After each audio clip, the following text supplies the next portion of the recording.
the Sounds True Podcast Network.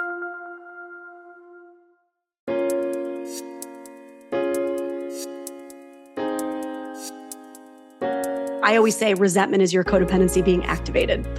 So if I can take stock of even a tiny little bit of resentment, it doesn't have to be some massive overwhelm. And I can say, okay, what am I not speaking about? What am I brushing under the rug? What am I wishing were different? What aspect of this person am I wishing were different? In this episode of Insights at the Edge, my guest is Vanessa Bennett. Vanessa is a licensed depth psychotherapist, author, and facilitator, known for her direct yet compassionate approach to mental health. She's the co-author of the book, It's Not Me, It's You, with her partner, John Kim, and co-hosts the podcast, Cheaper Than Therapy. Now, with Sounds True, Vanessa Bennett is the author of a new book. It's a remarkable book.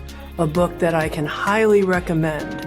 It's called The Motherhood Myth, a depth psychotherapist's guide to redefine parenting, reimagine intimacy, and reclaim the self. Friends, stay with us.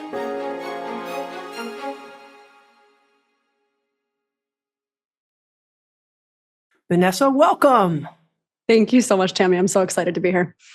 At the beginning, as a way to get to know you a little bit more and for our audience to get to know you a bit more, tell us how and why you decided to become a depth psychotherapist.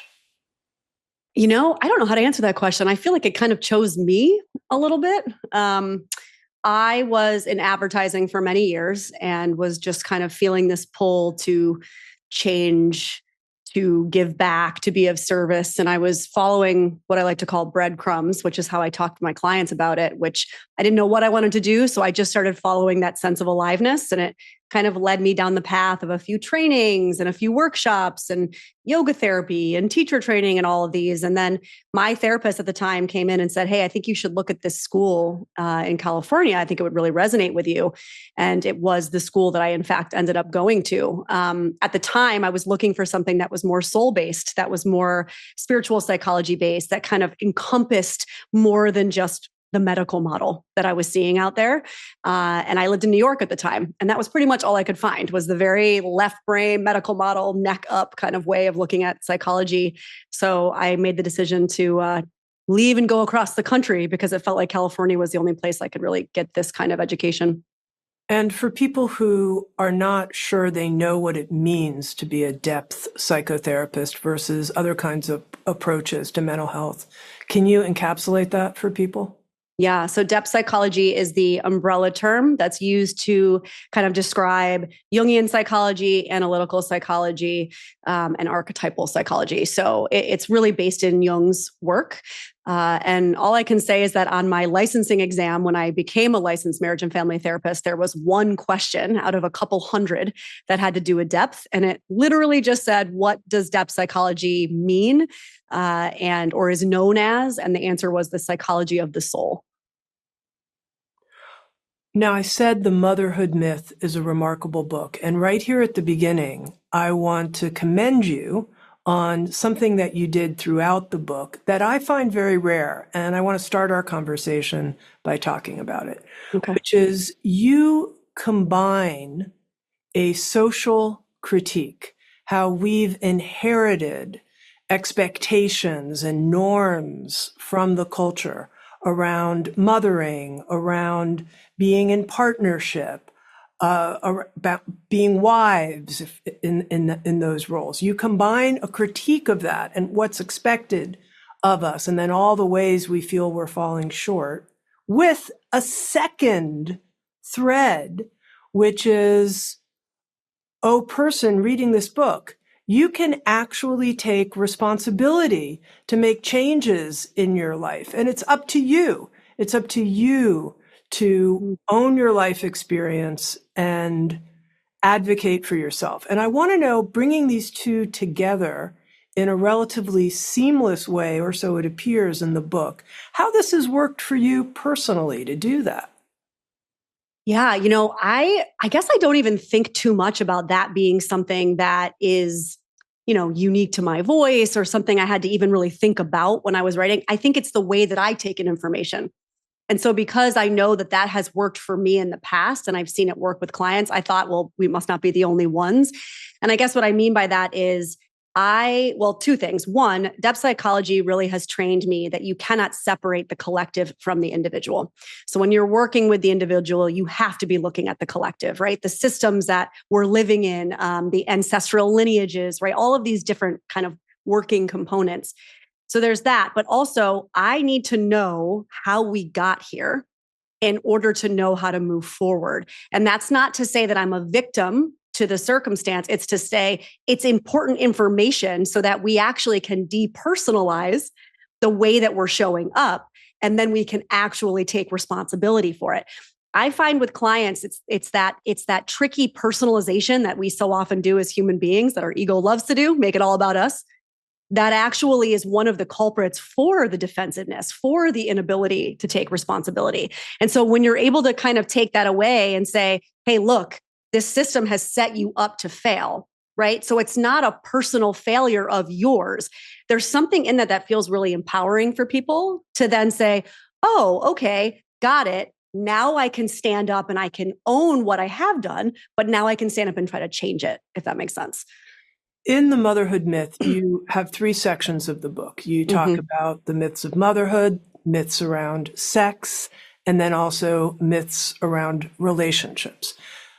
What do you think are the most important myths that you hope get across in the book? And I realize that's a big question because there are a lot that you touch on, but what are the most important ones you want to make sure people take away from the book? Yeah, I mean, like you said, there's a lot that I cover in each, but the umbrella myth, right? So what I call the myth of motherhood, I think could also pertain to the sex and relationships category, which ultimately at the end of the day, I believe this biggest myth is if you do not inherently know how to and love motherhood, sex and relationships, like romantic relationships, and also our other interpersonal relationships, and you're not fulfilled by them to the brim, there's something wrong with you.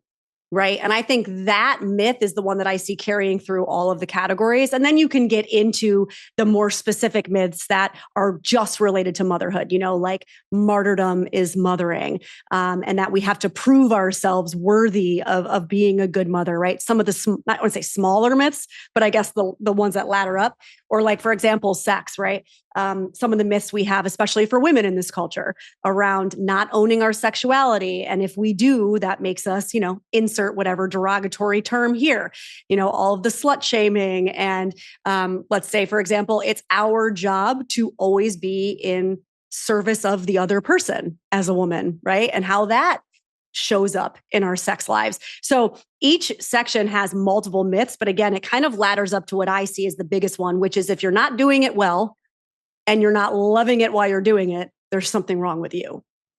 One of the things you come out very clearly and say is, I love my daughter, but I don't love parenting. Tell me more about that and how you've come to peace to say something like, I don't love parenting. Yeah, I think that I suppose as for what I do for a living, part of my role is to take the shame out of things, right? That I find to be very normal, very human experiences.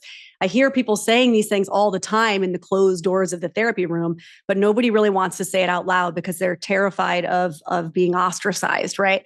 And I know very few people, and I'll say people, not just women, who truly enjoy what parenting entails.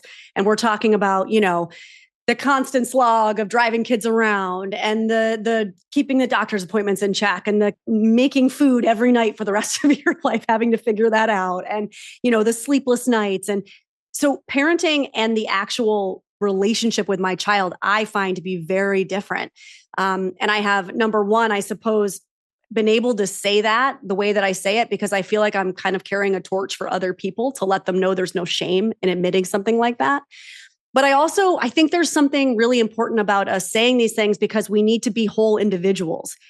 If I want my daughter to be able to become a whole, authentic individual, she needs to see me doing the same. And if I'm lying and gritting my teeth through things, but pretending I love it, then what is she actually learning about how to live in this world as well? So I think those two things have been kind of the leader for me and why I say what I say about parenting. Would you say that in the work you've done to uncover the motherhood myth, what have you discovered that's allowed you to perhaps, and I'm fishing here, like parenting more? Mm. I have liked parenting more the more real and authentic I've allowed myself to become. So the less I've tried to fit myself into the boxes and the categories that society has told me I have to fit into to be, a respected mother, to be a good mother, the less I've just done that for the sake of pleasing, the more I've actually enjoyed parenting. And I think that's a really big thing that a lot of parents need to understand is that sometimes our dissatisfaction with it is not actually our dissatisfaction with the thing. It's coming out of us trying to pretend and trying to fit ourselves in these roles that actually have nothing to do with us. You mentioned that the nuclear family is a relatively new invention in the history of humans. And you go so far as to say that it's not really what we're designed for as a species. And yet, this is where we are. I mean, how many people have really figured out how to create communal support? Maybe some people within their family structure with grandparents and mothers helping, mothers of mothers. What have you seen your clients have learned about how to generate the kind of communal support I hear people talking about, and it's pretty hard to achieve often? It is very hard to achieve. I'm still trying to figure that out myself, actually. I think that again, it's like, okay, this is where we're at. These are the systems that we're working with and that we've been working with for generations. So what do we do with it from here? I don't think any one of us in this time on earth is going to be the one person or the one group that's going to dismantle patriarchy or that's going to return us to some kind of communal, living like we used to.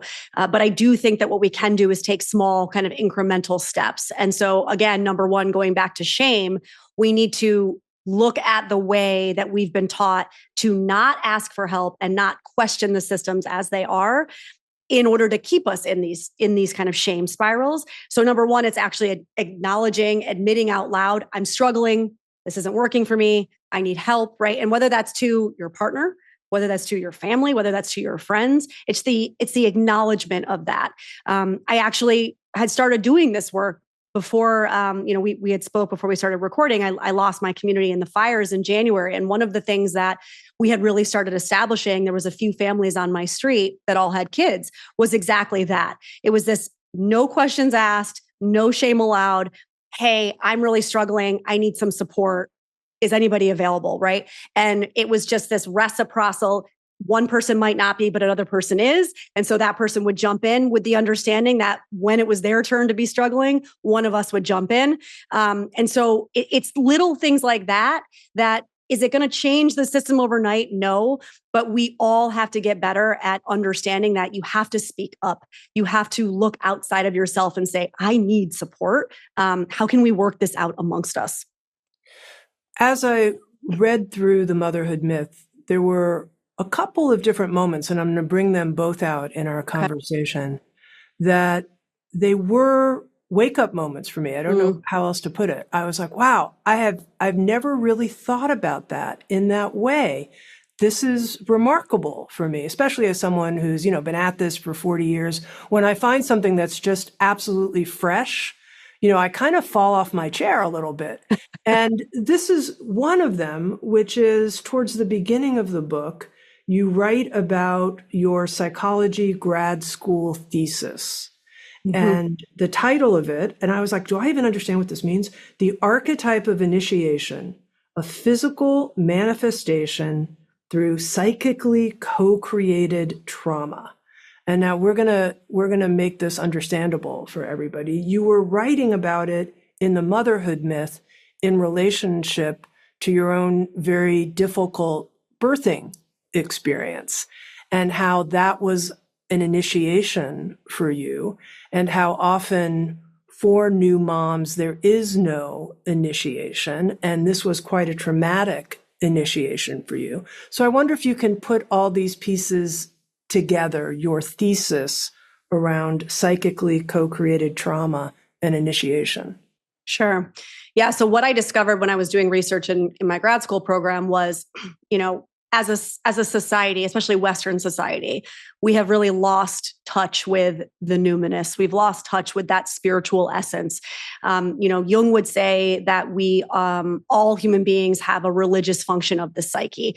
I'm sure if he were alive now, he would probably say a spiritual aspect of the psyche, but obviously that was when he was alive. So really what he meant by that is there is a large chunk of our psyche that is dedicated to understanding ourselves through a relationship to something larger than ourselves, right?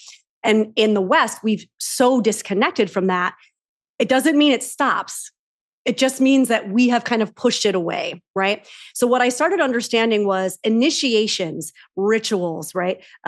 These are very important aspects that the psyche needs in order to move forward on its individuation journey. Now, we don't need initiations to age. Like I became a mom, whether I had an initiation or not. I became an adult from adolescence, whether I had an initiation from not or not. That obviously continues to happen. But what doesn't happen is integration. What doesn't happen is learning. What doesn't happen is, there's this honor or this reverence given to the struggle that is inherent in those transitions. And then we get to say, okay, so I'm not who I was. I'm not who I will be yet. Let's be in that liminal space and let's honor it for a bit so I can start to make sense of it. So I can start to learn from this experience, right? So often in our society, it's just go, go, go, go with little time to actually take a beat, right? And integrate what we've learned. So as I got into the research, what I found so fascinating is if we're saying that initiation is actually an archetype that is inherent in human beings and that the psyche actually requires it to integrate, the psyche will actually seek out moments of or opportunities for initiation, whether we're giving it to ourselves or not. So in a society where we used to have, sanctioned initiations, we might still have a few bar mitzvahs, bat mitzvahs, some weddings, quinceañeras, but we have lost a lot of them. So, okay, I'm going through my life. I don't have any ritualized initiations. My psyche's going, well, I need it, because you need to make sense of what the hell is happening here right now.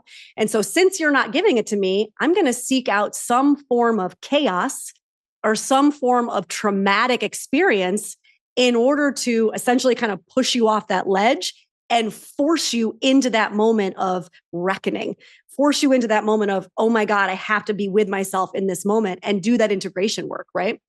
And so what I found and how I connected it back to motherhood is, because in our culture, again, it's not honored as a sacred initiation, right? So made into mother, this transition into motherhood, it used to be honored, and it is still in other parts of the world. Because it's not here, so often, again, our psyche will say, okay, well, if you're not going to give it to me, I'm going to search out some chaos. I'm going to search out some trauma.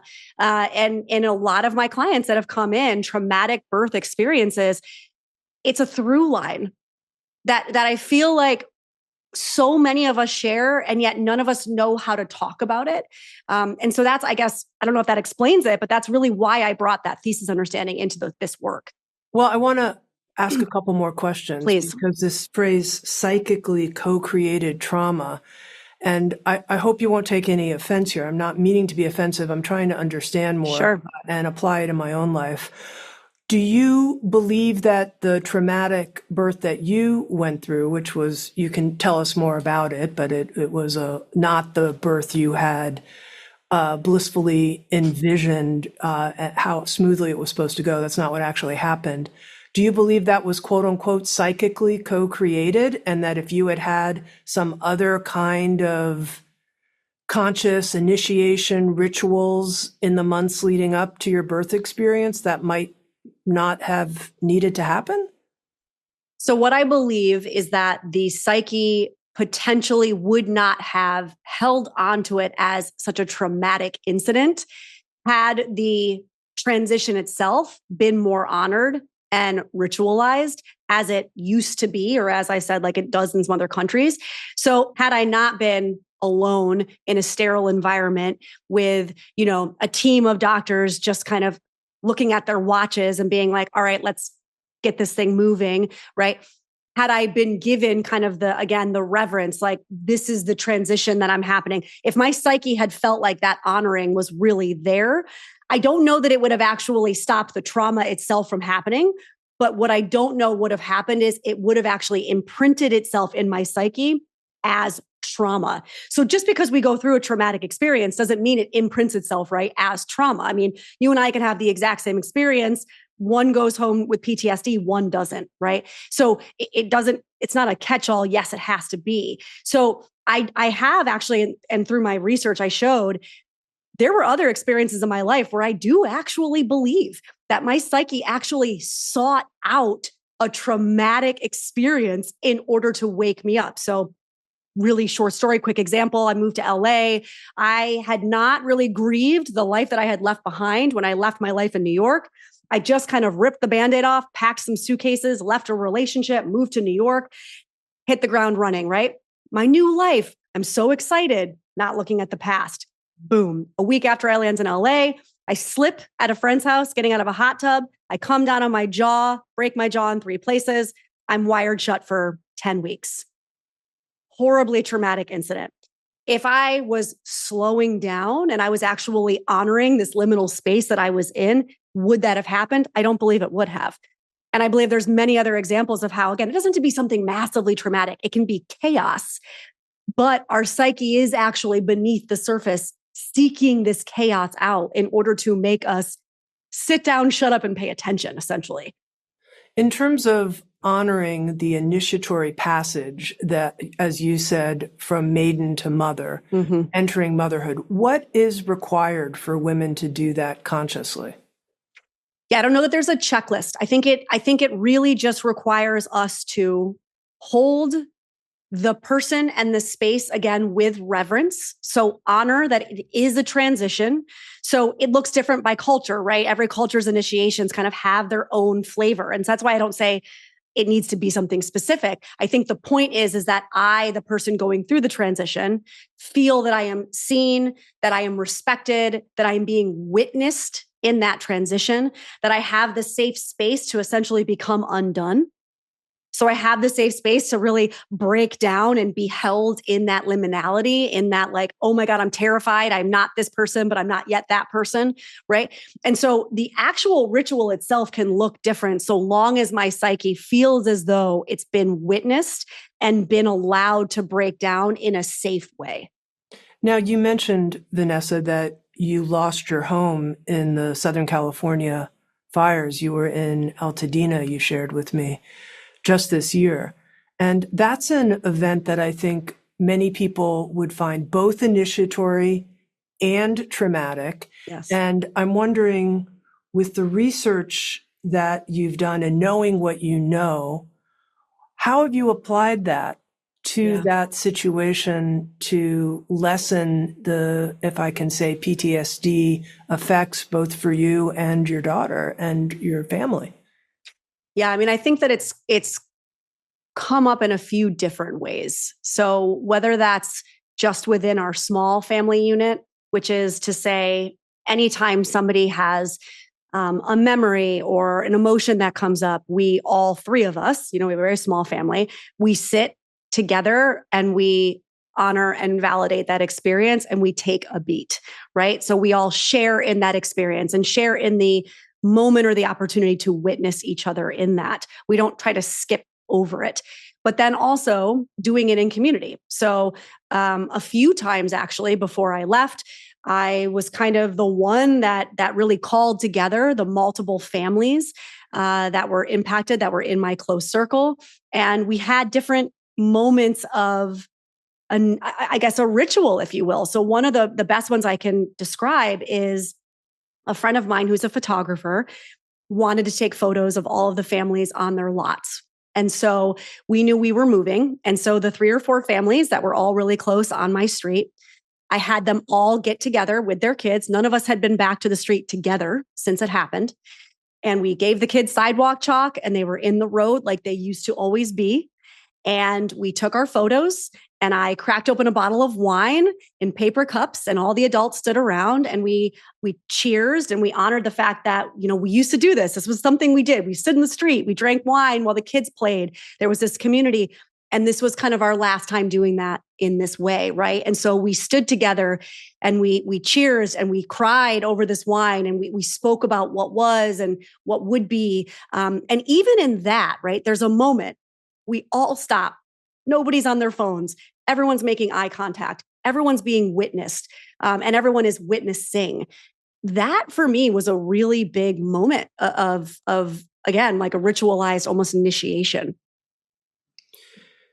Now, when I asked you about the different core myths that you write about in the myth of motherhood, related to myths around sex and relationships as well as motherhood, you said, well, underneath it, the sort of mega myth is we're supposed to really always be having a good time and be really good at this and meet society's expectations. Okay, well, I mean, you wrote the book, but when I read the book, I had this other insight of what I thought was underneath all these myths that you were pointing to, that I thought was really brilliant, which was my second big kind of like, oh my God, Tami, look how much not only has this run your life, but in some ways still is, I hate to say it, which is the writing that you did about codependency and how we're only, your working definition, which I loved, is if you're good, I'm good. If you're not good, I'm not good. And I thought to myself how much that is alive for me in my marriage. If you're good, I'm good. If you're not good, no, I don't feel good. How can I feel good? You're my person. You're not good. And then I thought, well, how much that's alive for mothers, if the mother can only be as happy as their children are happy. And so I want to hear more about this because, I have to say, Vanessa, I think you are an incredible codependency expert, and you're naming something really important here. Yeah, thank you. Codependency has definitely become the flag that I have waved for the last probably, 7 years of my career. There's been so many books written about it. I guess that's not why I lead with it, right? Because I do think it's become a bit of a buzzword in the pop psychology landscape as of late. But I do think that I speak about it a little bit differently in the way that I say, I do believe that we are a codependent society. I don't think this is like an infliction that some people suffer from and others do not. I think it's the water that we're all swimming in. I think it's what we've been taught relationships should look and feel and sound like, right? And again, whether we're talking about my relationship with my kid, my partner, my friends, my mother, it doesn't matter, right? It shows up in some way across the board, because at the end of the day, as relational beings, to your point, we have been taught that we can really only be okay if everything and everyone around us is okay, right? And so we spend a lifetime placing our okayness in other people's hands and then attempting to control and manipulate them and the circumstances in order to get our okayness back, right? And I see it happening again, myself too, right? Like you said, I hate that it's still me too. And really my ahas came out of this. I went through Al-Anon when I was in my mid-20s and I was leaving my last relationship, but I started realizing that it showed up again everywhere. And that was when I started getting really fascinated by the kind of insidious ways control and manipulation show up in all of our relationships. And so, yeah, I put it as a part 3 of this book, but I could probably write 10 books on codependency, honestly. Well, and I hope you at least write another one for Sounds True. But I'm going to bring forward this quote. It's something you just said. Okay. I'm going to read the quote, and then I want you to help deepen my understanding of this. Through my years of facilitating weekly codependency recovery groups, I've come to believe that the most overlooked aspect of codependency is that it's not just a personal issue, it's a societal one. Help me understand better the societal aspects. Right. So in our society, in Western society, we, both men and women, are kind of run on this choose me wound, which is I need to be chosen in order to be lovable, in order to be worthy, in order to be, again, okay in my skin, right? And so we learn very early on the ways in which we need to act and behave in order to be chosen, right? Typically, this comes from our parents, but it's not just our parents. It's our coaches, it's our teachers, it's society, it's sitcoms, right? It's telling us constantly how we need to behave in order to be chosen. For women, this shows up many times as the choose me wound, meaning I have to be partnered or I'm nothing. And so for many of us, we spend a lifetime trying to squeeze and contort ourselves in whatever way we can be so that we stay partnered or get chosen by the person, right? So that we can prove our enoughness. A lot of times for men, the choose me wound is really, it's similar. It's being chosen in partnership, but it has to do a lot with that thing on the arm, right? Like I am only as worthy as, my air quote body count, which I hate that term, but it's common, right? Or I'm only as worthy as how much money I bring home, or I'm only as worthy as, right? Insert whatever patriarchal nonsense you want to hear. And so we are primed from a really early age in our society to be constantly externalizing our worth. And we learn, every one of us, different techniques and ways to make ourselves feel worthy through relationships. So we don't have like your and my codependency is not going to look the same, most likely. We're going to adopt and adapt different kind of personality traits, right? Like I always say, one person's people pleasing is another person's Jack and Coke. I mean, they all kind of serve the same purpose, right? And that's, again, to soothe anxiety, to feel better in my skin, to feel like I'm worthy, right? So it could be people pleasing. It could be lack of boundaries. It could be not speaking up in order to not rock the boat because I'm afraid of conflict. I mean, there's so many ways that this shows up relationally. Now, to make it really real for people, maybe you could share an example of working with a client who identified their choose me wound. It's probably not hard to think of, but then how, after they were able to identify it, it shifted through the work you did with them. Yeah, there's actually a couple that I talk about in the book. And I use it in the book because it was so relatable to my own experience with my partner as well. And it mirrored a lot of other clients, honestly, that I've worked with, which was, in heteronormative dynamics, what I see happen so often is that men seek physical connection from their partner as a way to feel okay in their skin. And I actually go so far in the book as to say, as a way to feel connected to something larger than themselves, right? Or their emotional selves, which we've cut off for them, right? In a patriarchal society. And so this couple, which was again mirroring back to me and my partner, this is what was happening. She started naming the fact that if they were sexually connected throughout the week, his entire personality changed. He was nicer to her. He was a more present father. He had a little pep in his step. And when she didn't or couldn't, for whatever reason, it impacted his mood negatively, right? He would pout. He would withdraw affection. And we started talking about how this is his version of that. I need you to choose me. And if you don't, in the way that I believe I need to be chosen, which again, for men, a lot of times is physical connection, I feel worse about myself. I feel worse about the connection. And so I'm going to act differently, right? And what I helped him understand in this dynamic, as well as my own partner, is how that is a subtle form of coercion. And it really blew his mind. He was very offended when I first brought the term coercion into our work together, because I think a lot of us think coercion, we think of major coercion, the big R word, whether we're talking about rape or sexual assault. And it's like, no, actually what coercion is I'm going to do these kind of manipulative tactics in order to get what I want. And in this case, it's sex with you, right? Because I need to feel chosen through this sex. Ipso facto, this actually isn't about you. It's not about connecting with you, my partner. It's about you making me feel better. It's about you making me feel chosen. You quote the Jungian analyst James Hollis in the book in a way that I thought was quite on point and memorable, that for men who have a mother wound and a sense of, please choose me as a result because I didn't feel loved and connected in the way that I wanted consistently, the work has to be them being there for themselves in a certain way for that wounded child. And I wonder if you can speak more about that.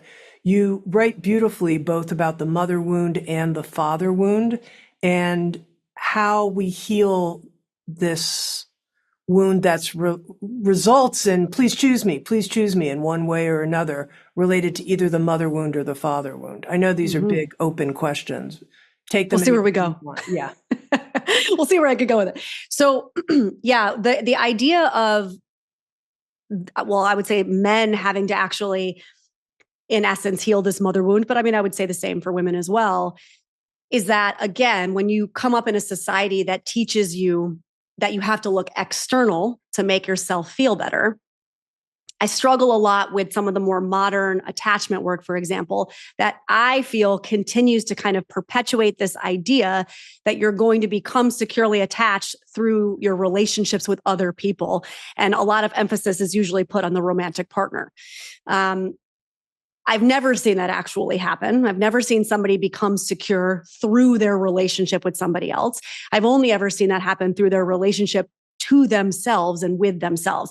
Now, it can be mirrored back by a partner, but ultimately it's got to come from within. So in your question, what do I mean by this? And this is actually a little bit of that personal accountability that we touched on in the very beginning of our conversation. If I, again, we're talking heteronormatively, if I, the woman in this partnership, continue to placate my male partner in his choose me wound, his mother wound, right, around, let's say, the sexual connection, I am not helping him by any means. I'm also not helping myself, right? So what happens first and foremost is the female in that situation, and I wouldn't even say actually the female, I would actually say that I've seen this in its own way show up in same-sex couples. But let's say the person who's watching the other act out their mother wound in that way needs to say, oh, I recognize and realize this actually isn't about me. This isn't about connecting with me. This is you desiring from me something that feels larger than me, right? And it doesn't feel good to me. I feel used. I feel, taken advantage of, whatever word you want to use. And in that moment, we have to decide and kind of set a boundary where we say, here's what I'm not willing to do anymore. I'm not willing to actually help you feel better about yourself by connecting with you sexually, because that's not helping either one of us. What I am willing to do is X. And so you might say, I'm willing to sit with you and talk to you when you're feeling anxious, and maybe we can talk about why you're feeling anxious, right? But both parties have to be willing to kind of own their part in disrupting the unhealthy patterns, right? Disrupting what we used to do to scratch that itch, which doesn't actually help us get beneath it and actually start to do the healing. Now, being with myself, why I quoted James Hollis in that means, and my partner would be a good one to speak to because this has been a lot of his work in the last few years. Okay, I'm feeling that way. He wasn't able to discern that it was actually coming from that wound. He was actually just thinking it was about me and sex.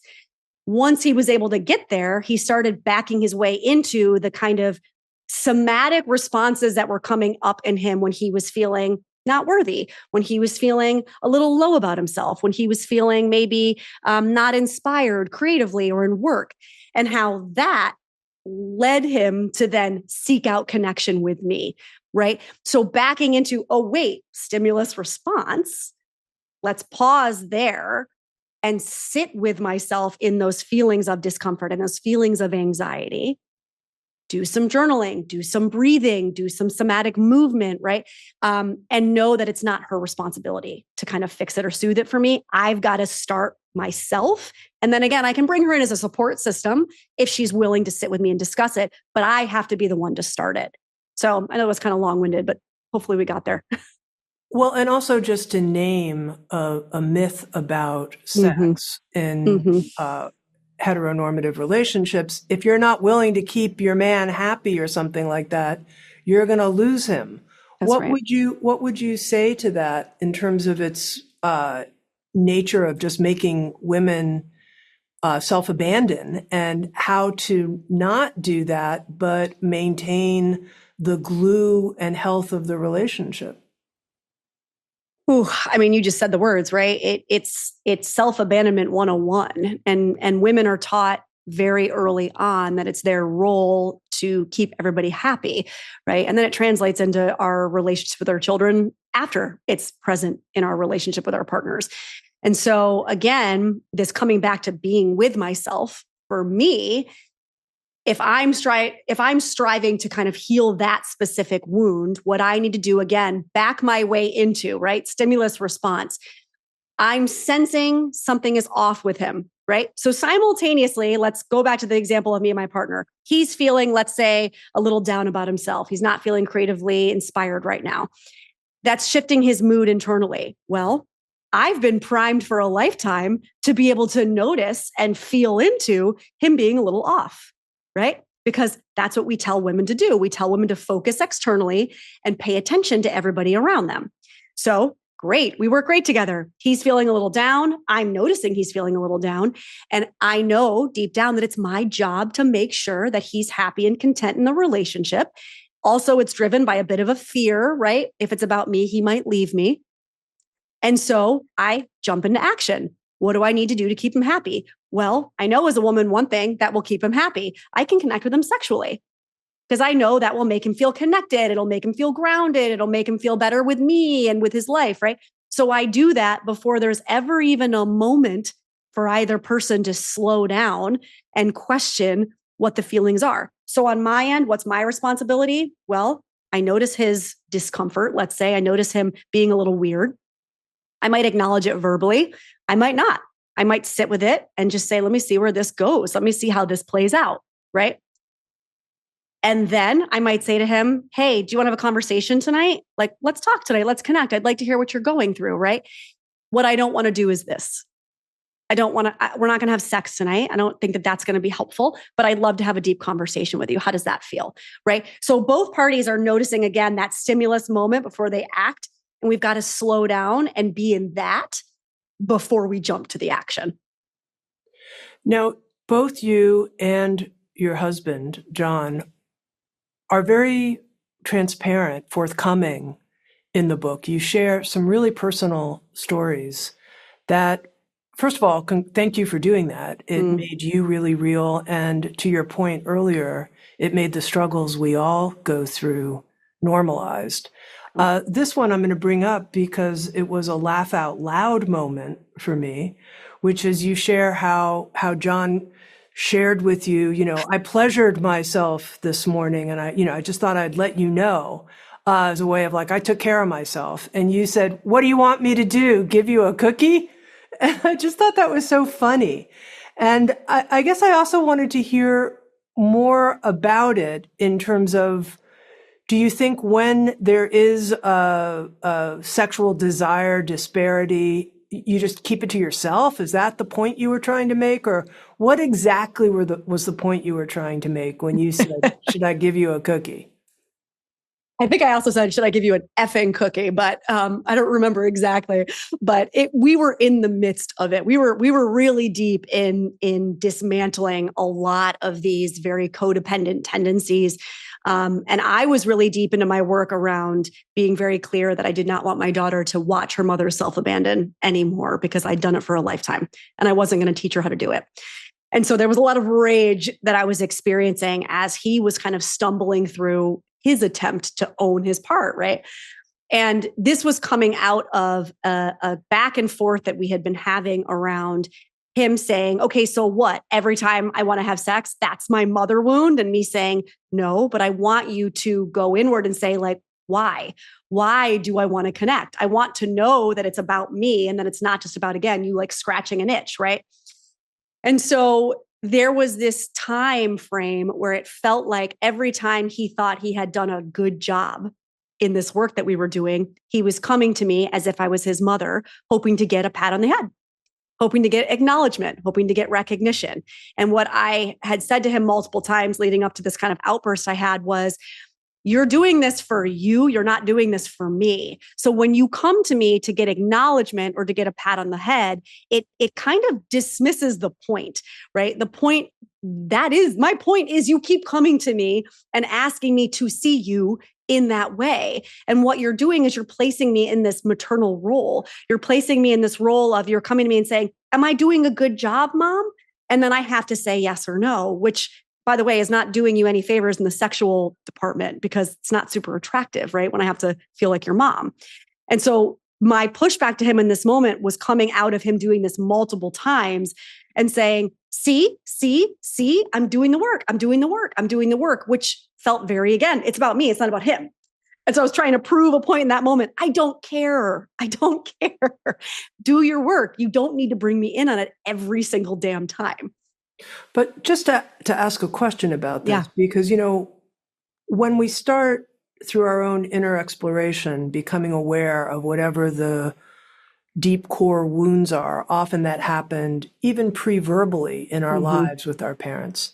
There is this sense of, isn't my partner going to be the person who's not just companioning me, but helping me through this healing process? So how do we use our partner, and maybe use says a lot about it because the way it came across, how do we partner? How do we collaborate? How does our relationship be a healing relationship without turning them into this, pseudo parent role that kills the sex?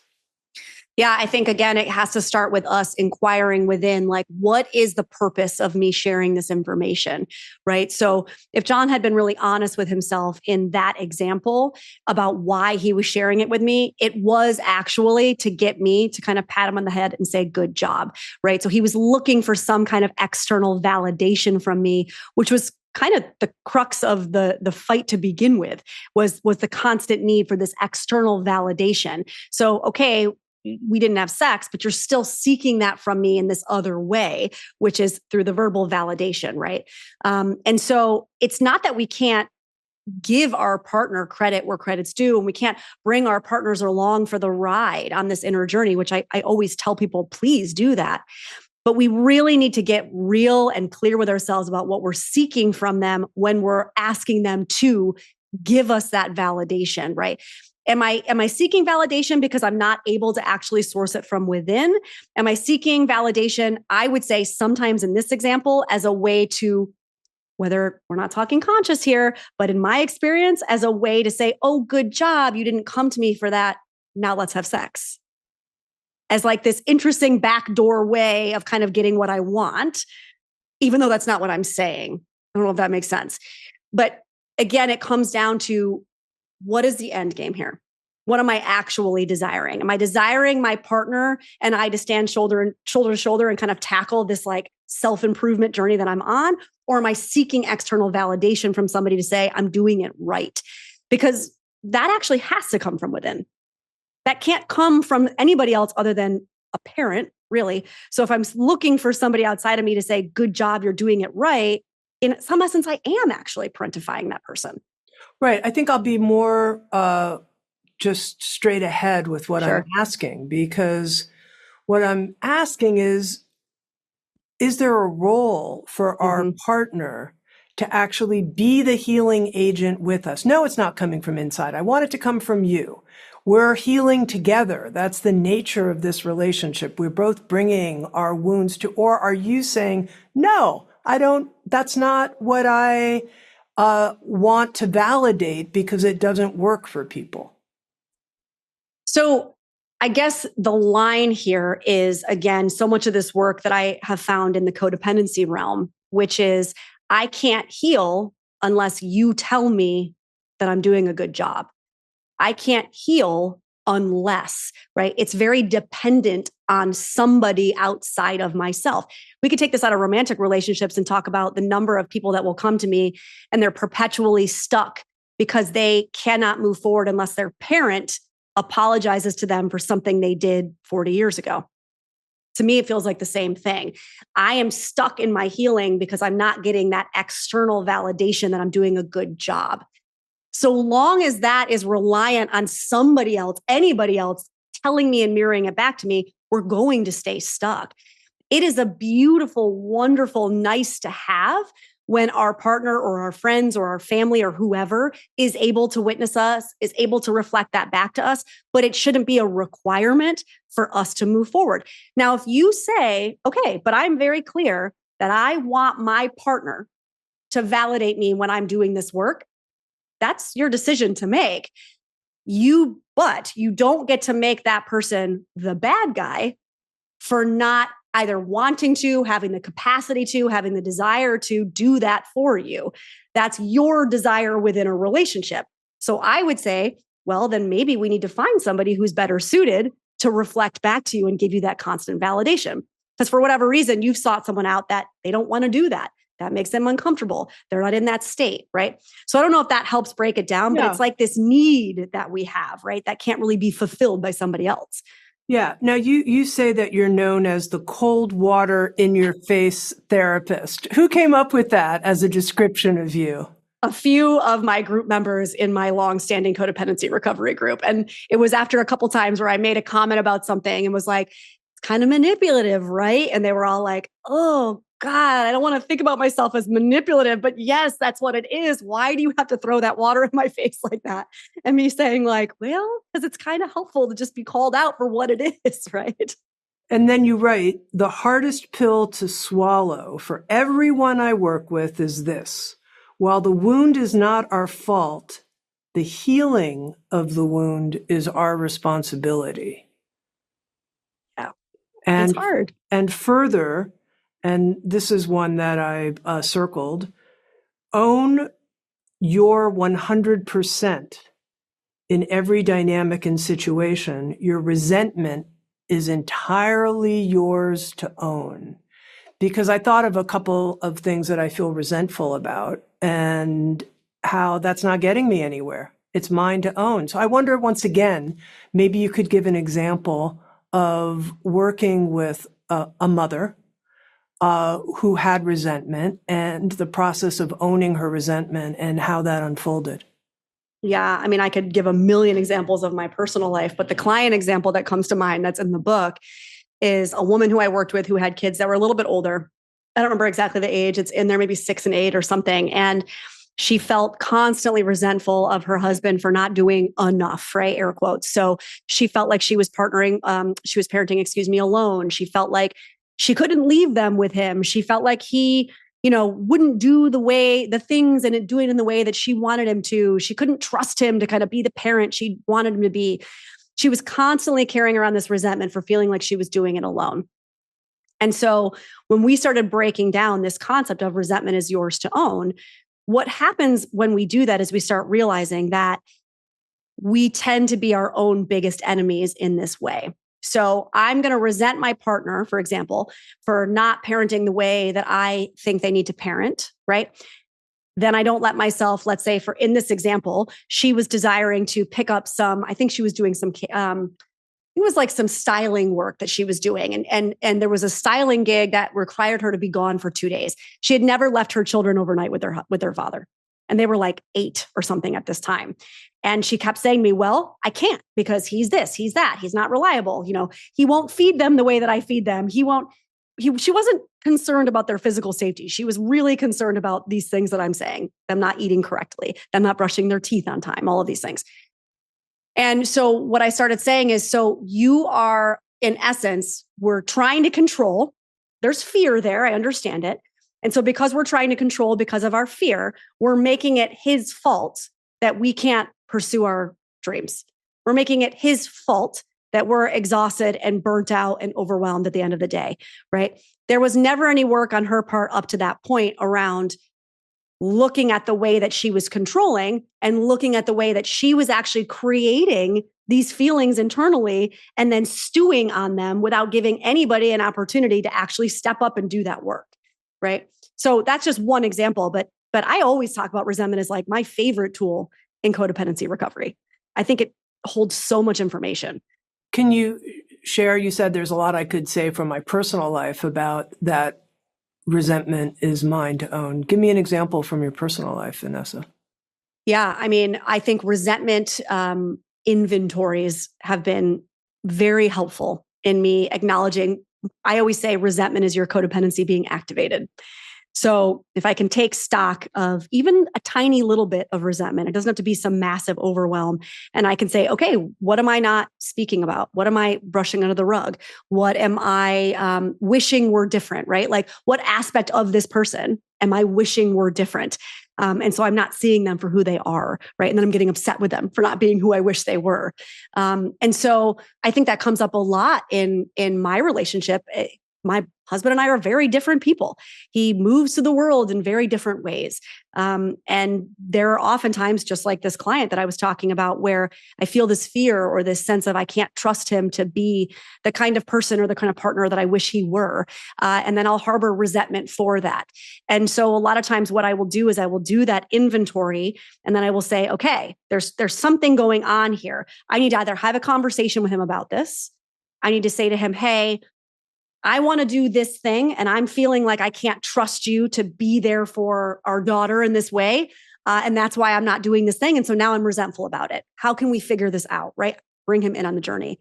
Or I need to be with myself and I need to say, Vanessa, you're trying to control the situation.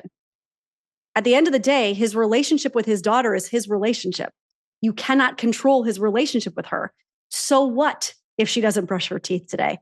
Is she safe? Is she fed? Yes. Okay, then that's enough, right? And you're creating your own resentment by clinging so hard to there's one right way to do this. So there's different ways that you can kind of work with resentment, but for sure, there's codependency underneath it. So if someone does this resentment inventory after they list the things they feel resentful about, then there's a question of either communicate, take some action, or be prepared to truly let it go. Yes, that's it. Boom, boom, boom.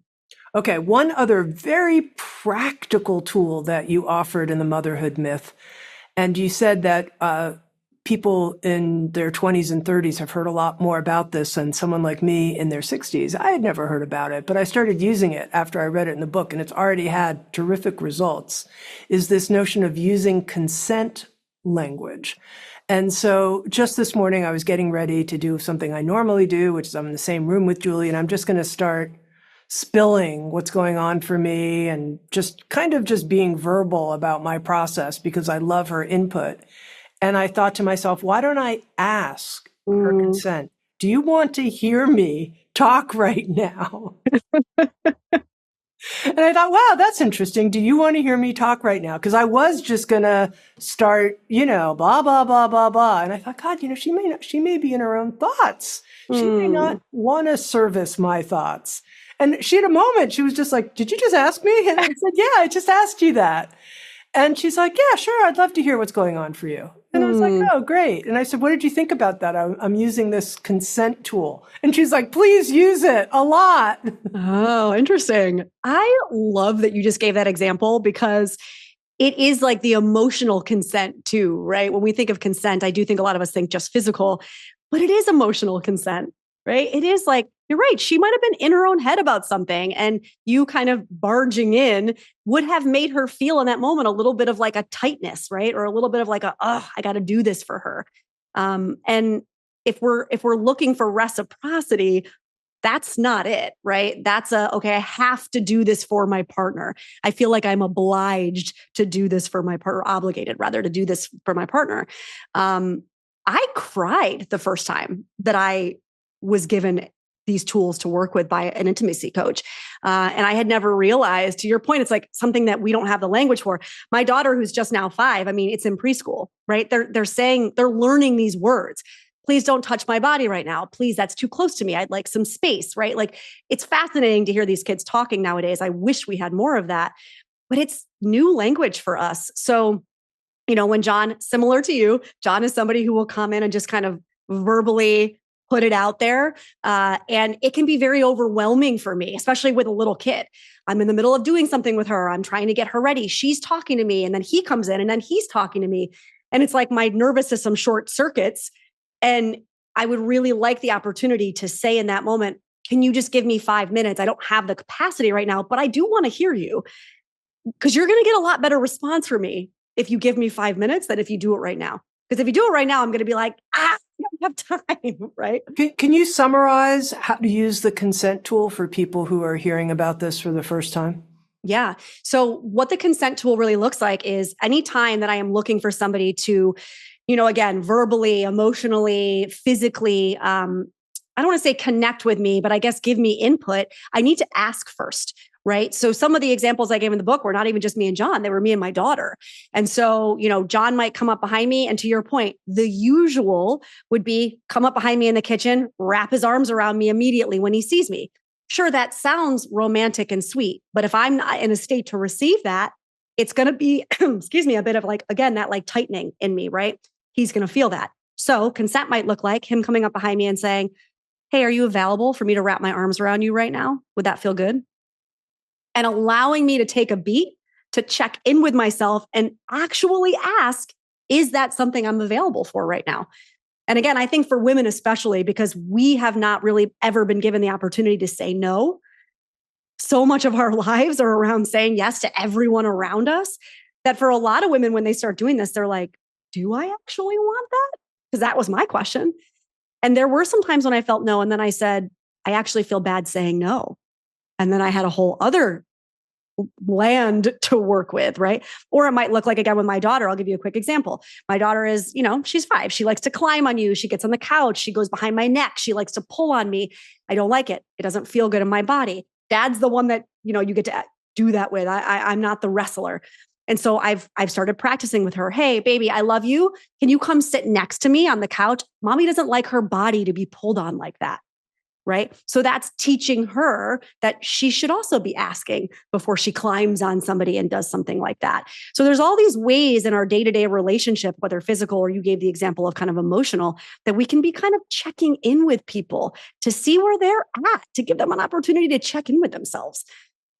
I've been talking with Vanessa Bennett. She's the author of the new book, The Motherhood Myth, A Depth Psychotherapist's Guide to Redefine Parenting, Reimagine Intimacy, and Reclaim the Self. To conclude, Vanessa, what do you hope will come in the wake of the publication of this book for people who pick it up and engage with it? Oof. I mean, a lot of things, but I think if I just had to summarize one, I think it's like a reclamation of agency. It's a reclamation of, I have the power to shift and to change some of the ways that my life feels like it's kind of happening around me. You have agency. You do actually have power. Again, no, one person's not going to change patriarchy overnight, but there are ways that we can take our power back, that we can own our 100% and make these shifts in our relational world, so that we are able to live a more, authentic and kind of sovereign and life that feels good to us. Vanessa Bennett, author of the new book, The Motherhood Myth. Thank you so much. It's a terrific book. You poured a lot into it. There's a lot of layers and, dare I say, a lot of depth, a lot to work with. Thank you so much. Thank you. Thank you, Tami. And if you'd like to watch Insights at the Edge on video and participate in the after-show Q&A session with our guests, come join us on Sounds True 1, a new membership community featuring award-winning original shows, live classes, community learning, guided meditations, and more with the leading wisdom teachers of our time. Use promo code PODCAST to get your first month free. You can learn more at join.soundstrue.com. Sounds True, waking up the world. The Sounds True Podcast Network.